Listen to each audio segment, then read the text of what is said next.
Our first panel is labeled Intersections Between Indigenous Traditions, Religion, and Spirituality in the Psychedelic Renaissance. Our moderator for the panel is Emily Sinclair, PhD candidate at Durham University in Social Anthropology in the UK. And our other panelists, Henrique Fernandes Antunes, Sam Shonkoff, Ernesto Londoño, and Ismail Ali. And this panel will focus on the issues that emerge from the intersection of indigenous traditions, religion, and spirituality in the current landscape of the psychedelic renaissance, including the potentialities and the controversies. So welcome our first panel of the day. Welcome. This is a really broad subject, and I feel we've got a panel that nicely represents different perspectives and ideas for this topic. Oh, thank you. Okay, so I'll just do a quick introduction of everyone, and then these guys are going to say a little bit about themselves as well and their connection to the topic. So we've got Henrique Fernando Antunes. He's a Daimista, a Brazilian anthropologist, and his focus is on legislation, namely. We've got Sam Shonkoff, who's a Taub family assistant and professor of Jewish studies at the GTU, and Ernesto Londoño, who is a reporter for the New York Times and author of the book Trippy, The Perils and Promise of Medicinal Psychedelics, which is out May 7th. And we have Ismail Lourido Ali, who is the Director of Policy and Advocacy for MAPS. So if you would like to go first and just say a little bit about yourselves and your interest in this topic. Sure. Oh, I don't have mic. Hello. Hi, good morning. I'm so happy to be here. Thank you, BF, for convening this great conference. Just at the start, I wanted to acknowledge that we're speaking about indigenous issues, and as far as I'm concerned, the four of us are not indigenous. So I wanted to recognize all that Chacruna and Bia in particular has done to center and amplify indigenous voices and wisdom. But also I think it's important to recognize that my vantage point is limited, my learning curve is steep, and I have just a thread of perspective on this issue that is guided by my personal interest. To make matters worse, I think the four of us are men. So I just wanted to get that out of the way. And recognize it makes me a little uncomfortable. I just want to give a very short introduction about my interest in this issue. I first drank ayahuasca in 2018 when I was in the middle of a midlife crisis, which I realized makes me really unique. So I decided I should write a book about that. And I got a chance years later in 2022 to take a year off of my regular job as a journalist and immerse myself in the field of psychedelic retreats or entheogenic retreats in Latin America. And then to take a look at how this whole field was unfolding in the US. And one area that I was really interested in was the boom of psychedelic churches here in the US and the extent to which they become the easiest access point for people seeking to take psychedelics in therapeutic or spiritual settings. So, you know, I took a long time kind of really learning the history of how the field emerged. And I saw a lot of promise, but I also saw a lot of red flags and things that I think may be bumps on the road that could perhaps not derail, but maybe set up this whole movement for a little bit of turbulence in the months ahead. So that's what brought me to this field. That's what guided my curiosity, and I really look forward to this conversation. Thank you. Hello, I'm Henrique, Brazilian anthropologist, also a Daimista, member of the Santo Daime, almost 20 years now, through some ups and downs.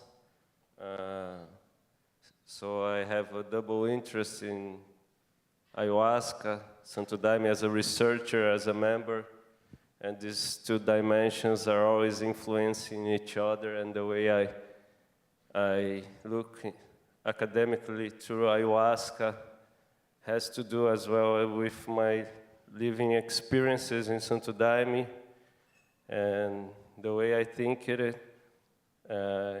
my experience in Santo Daime is always giving me some new insights, so it's trying to live the life of a Daimist anthropologist, but my focus has always been on legislation, regulation, the more legal, political issues, the controversies, but now I'm starting to explore new venues and the relationship mainly of the body into religion, spirituality, therapy. So it's an honor to be here, a pleasure to be among such a great company, and I know we're going to have a great conversation. Thank you. Yeah, thank you, Bia and Shakruna, for convening us, and thank you for acknowledging the specificities of our demographics here.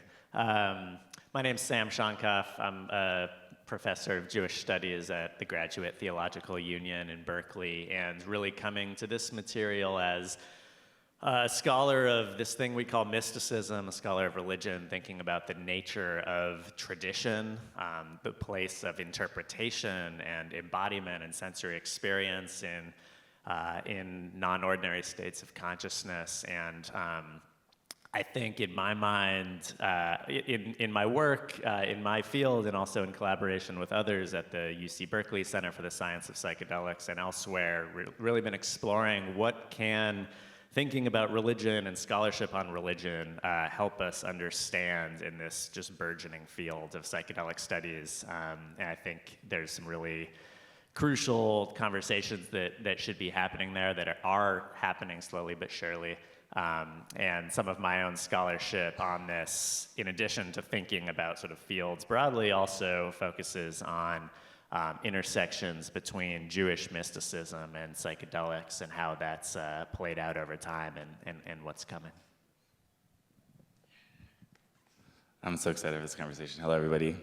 Good morning. Happy Sunday. Good day to my fellow co-panelists. Thank you to the organizers for all of the work to put this together. It is no easy feat. I just helped organize my own small conference about a month ago, and I was like, oh, that's what it's like. So just like truly, truly props to all the volunteers and the team. My name is Ismail Ali. I'm really glad to be here. I'm based in Oakland, California, just across the bay most of the time, but I grew up in Fresno, about 3 hours southeast of here. I'm here for a few different reasons. I have like a professional bio and relationship to the space through MAPS and the Bar Association and a few other organizations, but I'm really grateful to be invited to speak on this conversation because it's so much more about, at least for me personally, my own experience of like identity and weaving through what reality and existential dread and celebration feels like for me at any given time. And I feel like psychedelics and my relationship with Islam, which is the religion that I was raised in and most familiar with, at least with that particular archetypal kind of structure, has helped me in that navigation. And I think that over the last few years in particular, as someone with Indigenous, African, European, Central, South, and West Asian ancestry, I've been in the kind of this question around like, what are the threads between these topics? I'm really grateful to have been in conversation with some of this crew over the years about exactly that topic. And I think the first time we met, we like sat on a porch and like drank tea and talked about this topic for 3 hours. So I'm just really glad to be having it here. And I also just want to appreciate the fact that this conference is like, it's kind of a little bit like a festival. Like you have to look at the schedule and be like, oh, whoa, there's all this cool stuff happening. What do I want to do? So just thanking everyone for being here, recognizing that there's a lot of, we're like really going into the details of so many niche issues that I think don't get so much play and so much coverage and visibility in other environments. So here for all of that, and excited to be in the conversation with you all. Thank you so much, guys. So first questions to Sam. What effects might more widespread use of psychedelics have on religious traditions, especially those without much or any historical use of psychedelic substances?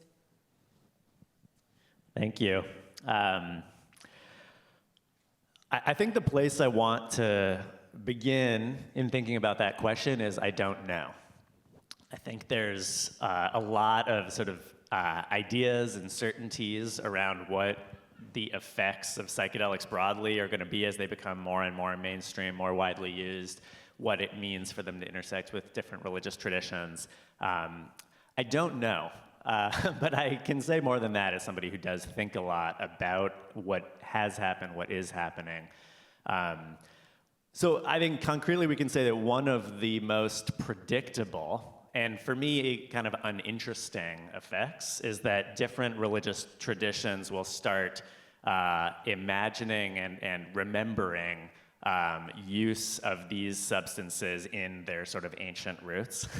Sometimes there is some interesting evidence that there are these practices that do predate, and there have been like a few interesting discoveries in that vein. But in my mind, a lot of that sort of remembering of, oh, like that's like actually, you know, the very roots of Islam or Judaism or Hinduism is in these different psychedelic substances that we've lost. Like, in my mind, that often represents a kind of amnesia, actually. I think all of these traditions have histories of like rich, elaborate techniques and practices for altering states of consciousness that have, for a variety of reasons that I'm not going to go into, but in recent centuries, a lot of those techniques, a lot of the ecstasies and the sort of mystical, spiritual sensibilities have been really lost, suppressed, forgotten.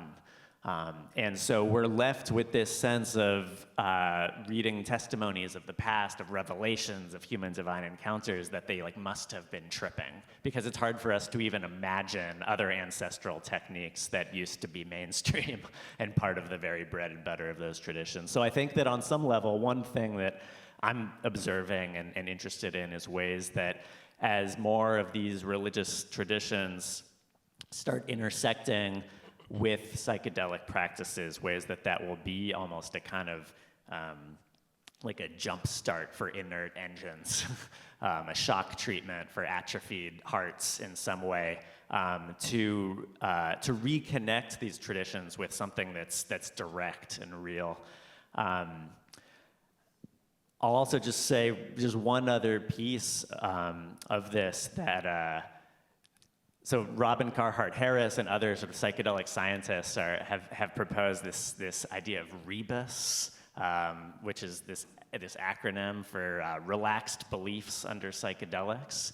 And I think it's tempting to imagine that, like, as more and more religious communities are interacting with psychedelic substances, that they'll somehow become like more secular, and that these historical traditions will dissolve. I think we've predicted that in the past. We keep doing that, and it keeps not happening. So I think that one thing that is interesting and will continue, I think, to be interesting to observe is ways that actually these experiences don't just somehow melt these traditions away into some sort of like vague universalist secularism of some kind, but ways that they actually transform these traditions. And that's what I don't know. That I think exactly how that's going to happen will be kind of unpredictable. But this is part of the history of any tradition. Different kinds of experiences, get injected into a community, different kinds of traumas or socio-political shifts or ideological shifts, in this case maybe primarily an experiential shift of some kind, is going to change the way people are refracting their traditions. New interpretations, new ideas, new practices, but in ways that will sort of enrich these traditions in ways that we're still observing.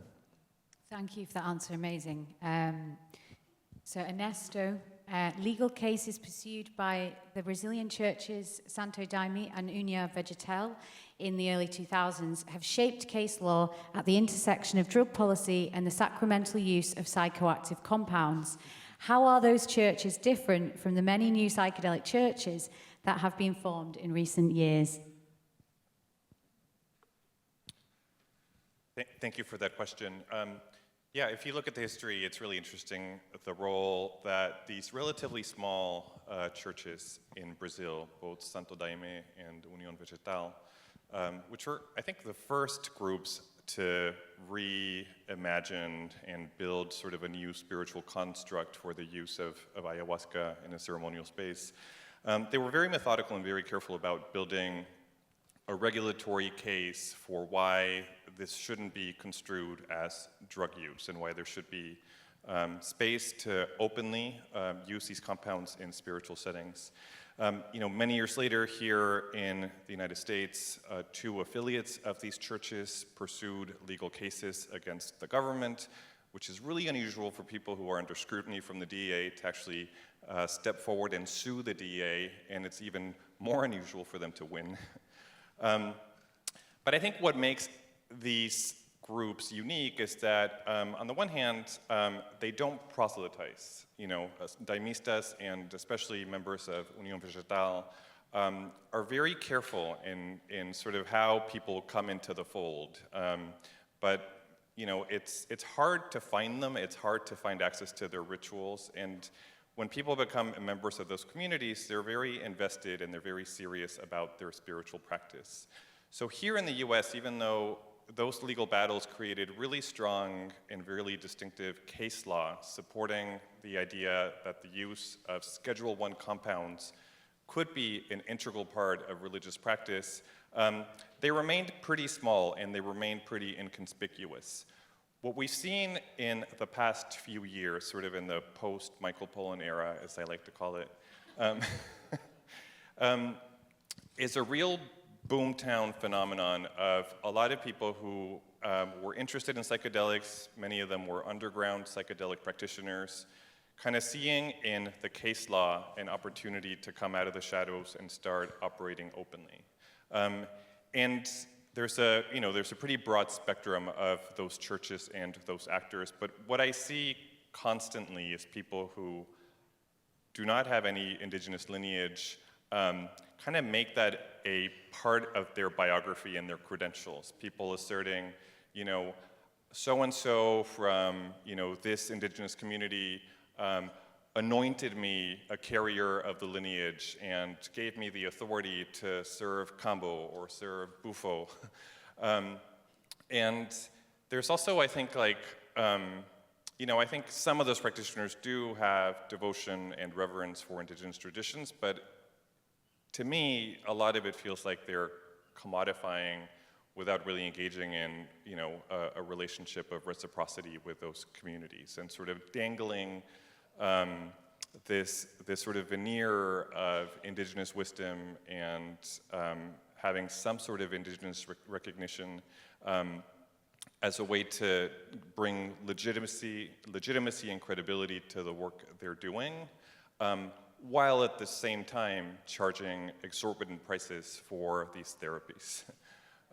So, it's a little bit of a Wild West out there, and I think one question that this whole proliferation of entheogenic churches raises is, who should be policing this space?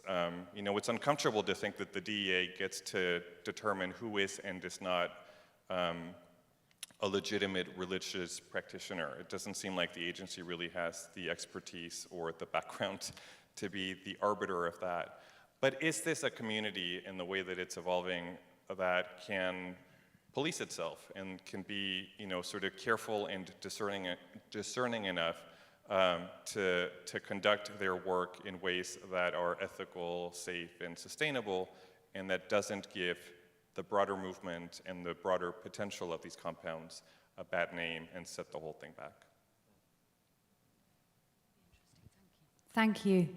And a question for you, Ismail. What are some of the emergent ways in which psychedelics are being integrated into contemporary underground revivals of religious practice, i.e. in Judaism or Islam, despite assumptions and evidence that traditional institutionalized religion is becoming less salient to younger people? It's like 7 questions in one. Let's do this. Well, I'll punt the Judaism question to Sam, who I think is a much better expert on that particular part of the topic, but I'll say a couple things. First, just as a little check, I think that when thinking about how the communities work amongst each other, I just invite us to use terms like self-regulate versus policing. It's, I think, easy to think about policing as being like they're in charge, and it's kind of what you were saying with the DA. It's like, why do they get the authority? But I think even as we like describe and imagine, like it's good to think about like what is the thing that we want to see, which is the kind of collective safety, accountability, milieu, versus enforcement, which is how so much of this is happening right now. So thank you for asking the question. I appreciate this conversation already. There's a lot in it. Maybe I'll speak a little bit, sort of jumping off of what you were sharing, Sam, and also what you were sharing about like the small kind of emergence of the veneer of, or like the story of indigenous spirituality in these kind of emerging traditions. So the first thing, and this kind of jumps off a little bit of what Sam was saying, was that I think that especially in the global north and the west, we're kind of dealing with this macro crisis of identity, consciousness, positionality, belonging as individuals, and then also as society, as we start to see the behavior of the kind of industrial west distance us day by day by day from what feels like some sort of life-affirming path. So there's this macro thing that we kind of experience as a mental health crisis, or as a crisis of isolation, or as a crisis of different things, that is felt in the youth partially in the disillusionment around religious practices, because that is like the version of spiritual experience that they've been given by their families. And I have a lot of empathy for that as a person whose parents were both immigrants into the United States, like, and seeing the kind of natural arc of, and you don't see this in every community, of like, in some ways, the calcifying of a religious tradition in a new place to protect it from like the commodification and like the washing out that happens throughout American culture in particular and broadly in the West.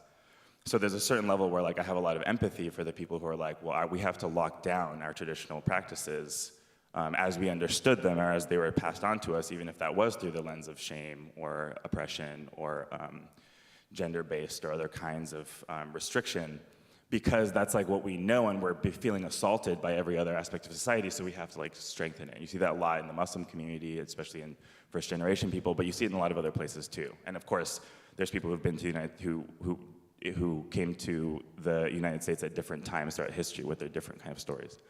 So as those people, which include my own family, like come to the United States where they have been globally promised this vision of the American dream, and like the whole thing that we've now, I think, been sufficiently, I hope, disillusioned and dispelled by. For people in my generation, our generation, we're like, whoa, wait a minute. Like there's actually people here, and there've been people here, and like we weren't, like my family, when they came to the United States, they weren't told the American dream. And by the way, this was done by subjugating people for hundreds of years. And like in some way you know it, but it's very interesting seeing this kind of resurgence in, I would say, broader like immigrant, settler, like new generation populations of being like, wait a minute, like this thing doesn't seem fair, but we're here and we're not really sure what to do about it. So that's sort of like the dialogue that I think is emerging in general. Now bringing it to psychedelics and religious practice specifically, I think because of all those things psychedelics offer, I like to say psychedelics are like the sparkly rainbow gate into the shadow. And they're also, like, they seem fun at first, and everyone, like, the art is cool, but, like, as you work with them, it actually brings you more and more toward this thing that's like, oh, this parts of ourselves that we have been wanting to look at individually and then also collectively. So part of that is this, like, I don't even know exactly what to characterize it as, but part of that is this disillusionment and kind of misalignment between the dream that people have of like finding their own spiritual path in this land of religious freedom, and also doing that in the wake of and at the cost of so many lives, traditions, and practices, ethnocide, genocide, and beyond. So like I said, I have a lot of empathy for the people that are seeking, and I think that's part of what's happening is like people from Abrahamic religions, which have been like mostly the hegemonic kind of storyline of the global spiritual narrative for a while now, get to set the stage for what religion is. You have a lot of people who are coming from Judaism, Christianity, Islam, Hinduism, these other traditions, who have been taught a version of those traditions that I think is more dogmatic than doctrinal and more kind of rigid than flexible, and certainly more calcified than mystical. So as psychedelics start to open up and like increase the channels and aperture of access to mysticism in the day-to-day world and in our day-to-day lives, people who've been raised, like myself, in a particular spiritual tradition are like, wait a minute, maybe there was something else there. So to kind of close, I'll just say that part of what I think is happening is, like you were just saying, there are mystical traditions underlying almost every religious and spiritual practice that I know of, and a lot of that has been suppressed in order to make it possible for those traditions to survive in the modern world and modern industrialized capitalist world. So as we start to question, especially younger generations, but this is happening across the board, like the logic of capitalism, logic of the things that forced those concepts into these boxes, we then are confronted with like, oh, what if those initial practices that we were introduced to like are actually a little bit more complex than we thought too? And just like on a personal level, being exposed to and engaging with not only my own interrupted indigenous ancestry and also that of other people, the mestizo, the mixed, there's so many people in this place called the United States that have all these different lineages. And then realizing that there were these threads in my own personal life, I've talked about how like my relationship with Islam actually became both more fluid, more spacious, and stronger over the course of my work with psychedelics and my exposure to indigenous psychedelics, indigenous entheogenic traditions, because I was able to see like, oh, there's been a thread this whole time. And I've been looking for it the whole time. Since I was 16 years old, I've been looking for it. And then finally, when you see it, you're like, okay, there's a path here. And then you look, and then suddenly you're on stage having a conversation about what exactly that looks like, with a bunch of people who are also trying to figure out the same question. Beautiful, thank you. Henrique, a question for you. There is a false assumption that people who take psychedelics usually put forward a progressive standpoint. What can you tell us about the relationship between religion, psychedelics, and right-wing politics? Yes, I think that's very true. We have this assumption that people that take psychedelics, they are interested in plant medicine, in ayahuasca, in ahé, peyote, that they are progressive people, that they have a progressive standpoint, that they support minorities. But we see from our experience there's a lot of, in the patriarchy, still a lot of gender roles, gender issues in the psychedelic field, in ayahuasca religions. They're no different from other sectors of society. And I find it interesting because some people have already studied the possibility of ayahuasca or entheogens, these plant medicines, to create a more progressive standpoint in people. For instance, if someone is racist and you give them a bunch of mushrooms, will they be more open to review their own standpoint and becoming a more progressive person? And I don't think there's any correlation to that, and we see that there's plenty of people that drink the plant medicines every day and they're quite racist. So we can't just make, assumptions. And I like to be more grounded when it comes to also not only ayahuasca religions, but this plant medicine universe as well. But Bia don't want me to be so academic, so I'm going to talk from my heart.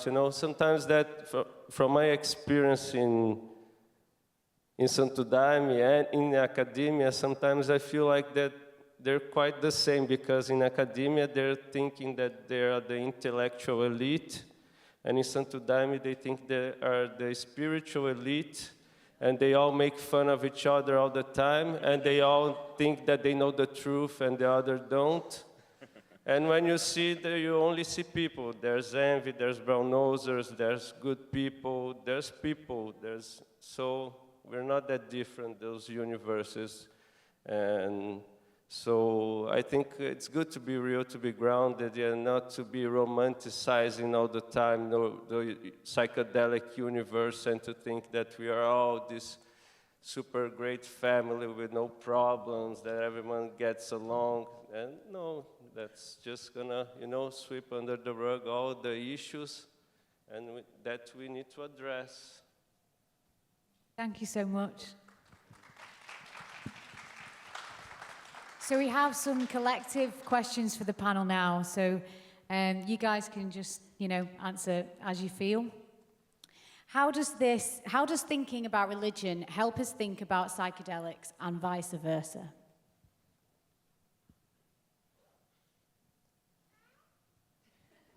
That's for me? Can you say that again? Please? How does thinking about religion help us think about psychedelics and vice versa? I can hop in here Yes. first. Yeah, I think when we don't think about religion, and like the way in which psychedelic studies as a field here, and I recognize that like psychedelic studies, of course, is only one discourse happening among many within psychedelic and theogenic plant medicine practices.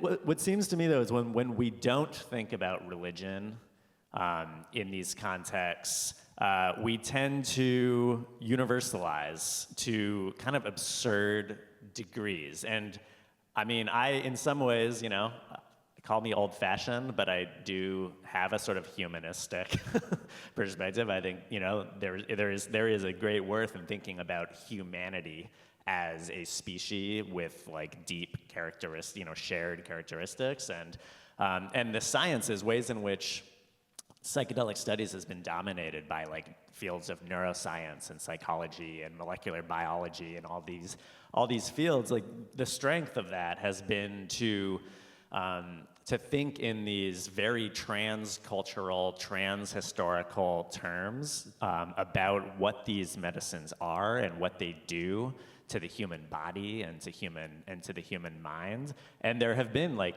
tremendous insights that have come out of that very sort of scientific universalism.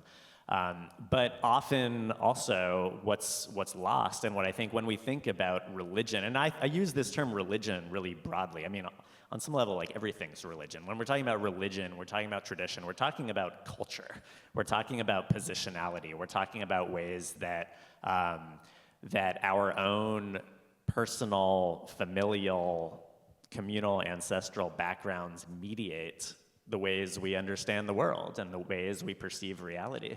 And when we really attune ourselves to that dimension of what it means to be a human being, then we recognize, wow, like different people are having different kinds of experiences with these medicines. They're certainly preparing them for them in different ways. They're certainly integrating them in different ways, but they're also experiencing them in different ways, attributing different meanings to them. I always find myself coming back to this quote from Maria Sabina in her memoir from oral interviews, where she says, until Gordon Wasson and all these gringos started coming down to eat the mushrooms with me, like no one ate these to find God. They ate them for sick people to get well. Right? And these sort of assumptions that we have about, like these are medicines for my own personal inner spiritual journey or something, and my own spiritual illumination. We recognize how actually culturally specific that is. So I think religion helps us appreciate ways in which psychedelics are far more mysterious and unknown than they're often portrayed as. And psychedelics also, in turn, I mean, the vice versa part of the question. Psychedelics, I think, remind us that religions are not simply the institutional structures and hierarchies and power dynamics and sort of unchanging scriptural traditions, that surround these particular religions. They're rooted to a large degree in different kinds of experiences that people are having and different kinds of states of consciousness and sort of veil-rending modes of experience. And psychedelics can remind us of that. And there's a dynamism there in these traditions that I think can shed light on what these things are in themselves. Anyone else want to comment on that? This is such a good question, and I think that the root for me or at least one of them, for the way that psychedelics and religion and the exploration of both can inform one another is, I think you actually use this term around meaning making. And I like to think about psychedelics, besides what I said earlier, also as tools for meaning making. And because that inherently happens through the lens of like our experience, even when that expands in transpersonal ways, like it ultimately is often up to like the person in their social context, like make meaning of understanding of what that is.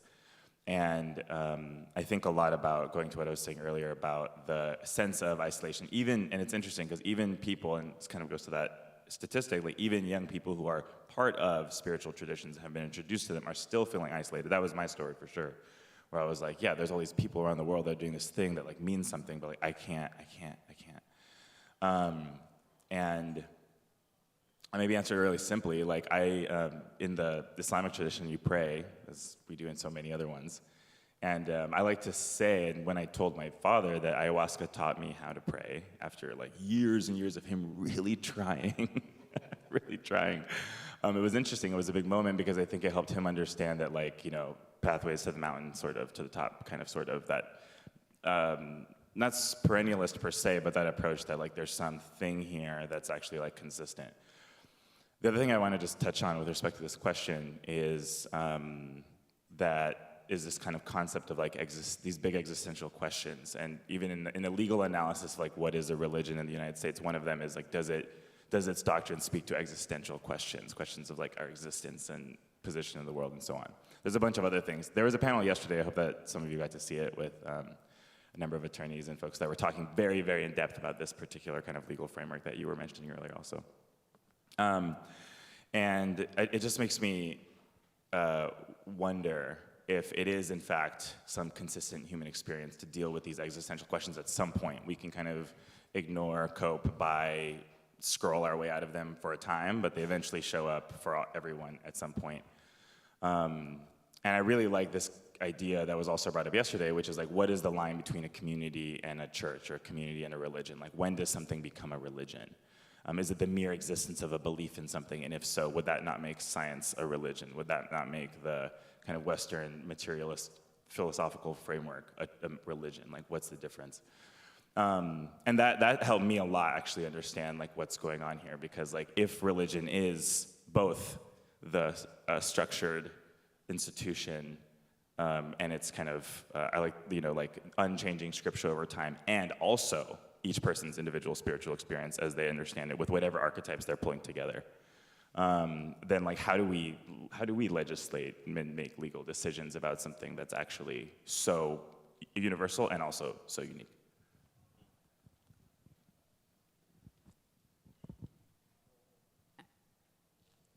Want to speak?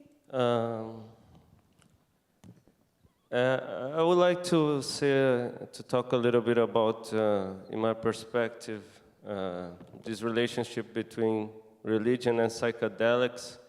But not only religion, I think psychedelic science in general, it's kind of informed by a certain, for lack of a better word, Western framework, which I would name a cognitive bias. When we're always speaking about psychedelic science, we're thinking about the mind, we're talking about altered states of consciousness, what does it do to the brain, how the mind shifts. And then when we come to religion, we're talking about beliefs, we're talking about cosmology. When we go to the legal system, we're also talking about beliefs. For those who were there yesterday on the Religious Freedom Restoration Act panel, the crucial role of the sincerity of belief for the legal system. Do they really believe it? You gotta believe, you know?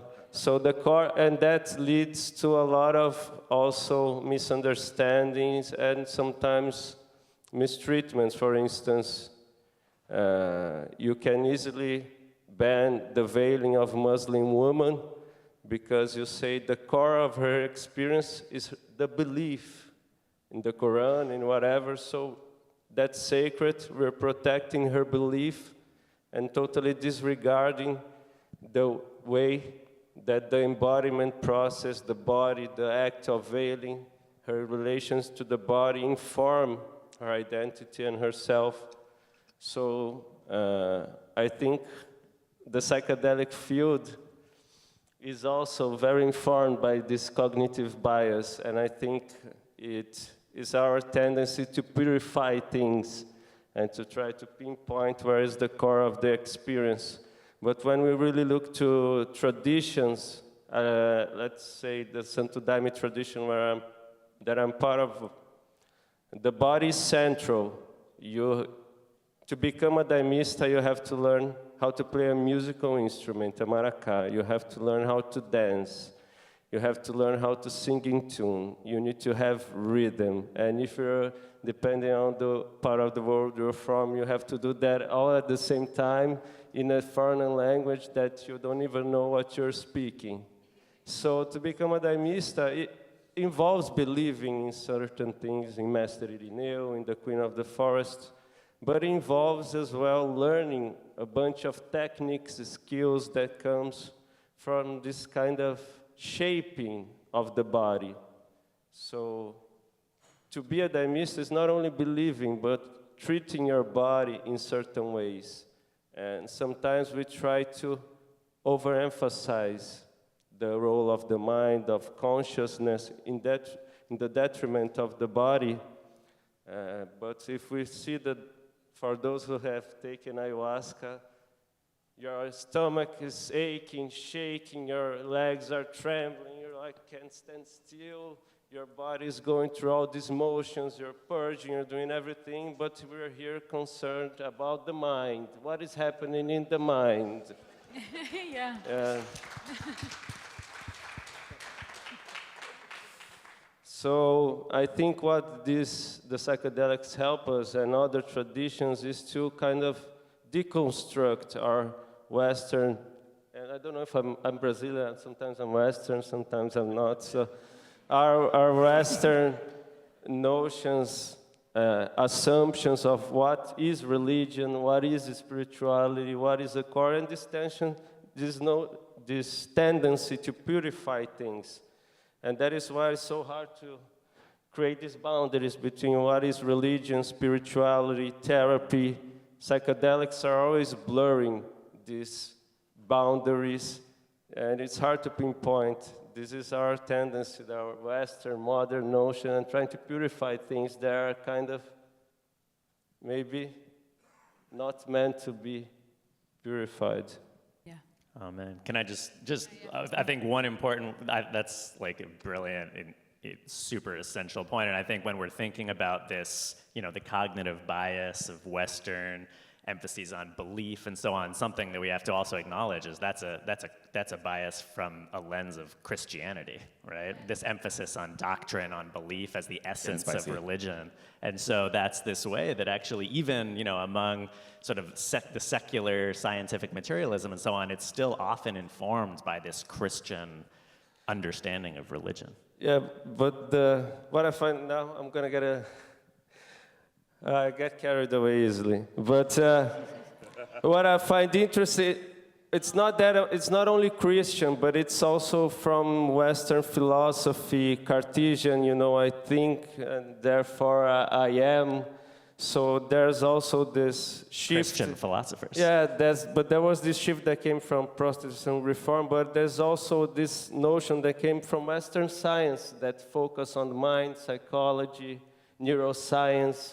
So I think they complement each other in creating this cognitive bias. I would just say I think it's really helpful, like with all the detail. I think it's just really helpful to understand Western, global North, Christian materialism, however you determine where the pathway is. It's just really helpful to acknowledge that as like an ontology and a particular lens that I think that a lot of people in this immediate environment in the West especially are taught to be the baseline, and I think that's the issue. It's when that is treated as the essential philosophical baseline, then everything has to come out from that. So just being able to put that in the pantheon of other macro traditions and beliefs and frameworks is very useful to start to deconstruct one's own ontology and how you relate to and like what you assume is true and not true. Yes. Science has its own kind of Western mystical tradition at times. It's an ontology as well, a system of belief. Okay, I think we've got time for one more question. What are the main challenges for Indigenous peoples and traditional populations in the current landscape of the psychedelic renaissance? It's a big one. Okay. You want 2 minutes on that? Really wish we had somebody. Is this working? I really wish we had somebody Indigenous sitting here on the panel for this question.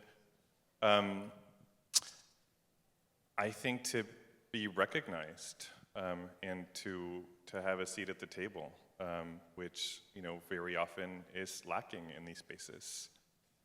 So especially I think when we think about the future of this field in medicine, in mainstream medicine, once there's sort of a shift in the law and the regulatory landscape, I think there's a real risk that we will overlook and ignore a lot of the roots of these traditions and the cosmology of these traditions, and that we will try to, like my fellow panelists said, distill it all to sort of brain chemistry and synapses without understanding the spiritual dimension of this.